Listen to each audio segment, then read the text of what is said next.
As we speak, Donald Trump, US President, is on his way to Alaska for that crucial truce talk with Putin, or referred to as a peace talk. Let's see if that's actually the case. But Trump, speaking about this meeting, has said there could be severe consequences and has said that on what's happening really on business and the Putin meeting, he says that Putin is interested and that the world is currently looking at the economy in United States. Trump says he's interested in ensuring a Trump economy. Now, besides that, also on whether there will be any progress when Trump and Putin meet, when they have this truce talk, Trump says that if we do make progress, I will mention it. He's had a 5-minute long conversation. Let's play that out for you.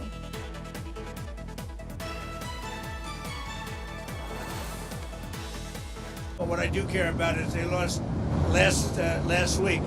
7,011 people were lost, almost all soldiers. 36 people in a town which got hit by a missile, but over 7,000 soldiers. It's crazy. Can you describe a little bit, Mr. President, because I know you've had a lot of phone calls with President Putin. What's the difference in a face-to-face, in-person meeting? Look, he's a smart guy, been doing it for a long time, but so have I. Been doing it for a long time, and here we are, we're president. That was much more difficult than what I'm doing today, believe me. So we get along.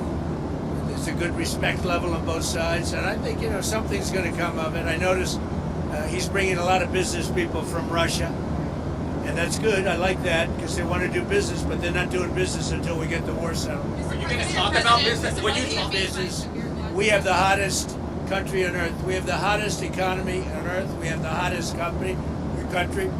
We just set a new stock market record again. We have hundreds of billions of dollars flowing in from tariffs. We're the hottest country. We were a dead country, dead like doornails, a dead country. 1 year ago, we were dead as a doornail, and now we have the hottest country. And he wants a piece of that because his country is not hot economically. In fact, it's the opposite. And China's not doing well economically, but look, I want everybody to do well. The war's got to stop and the killing's got to stop. Mr. President, when you stop, thank you for coming back to take questions. We saw that Russia continued its violence into Ukraine last night, launching even more drones. What did you make of that?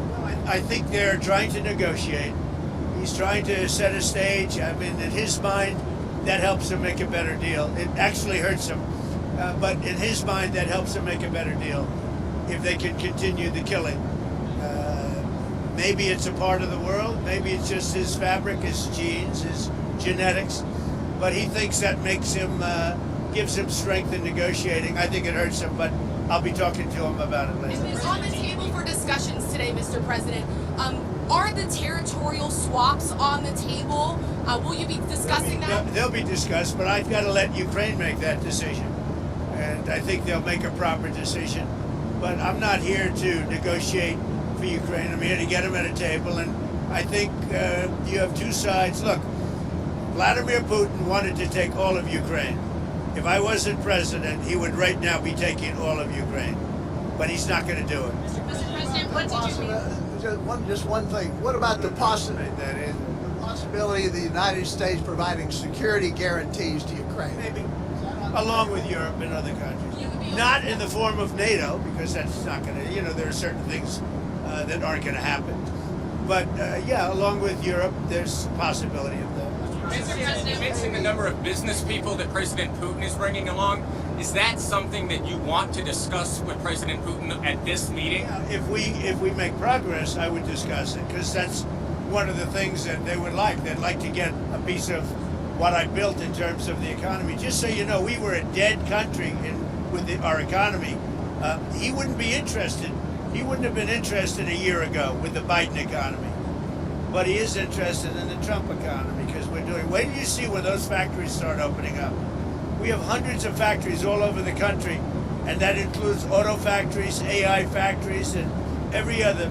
They're all coming in because they want to beat the tariffs.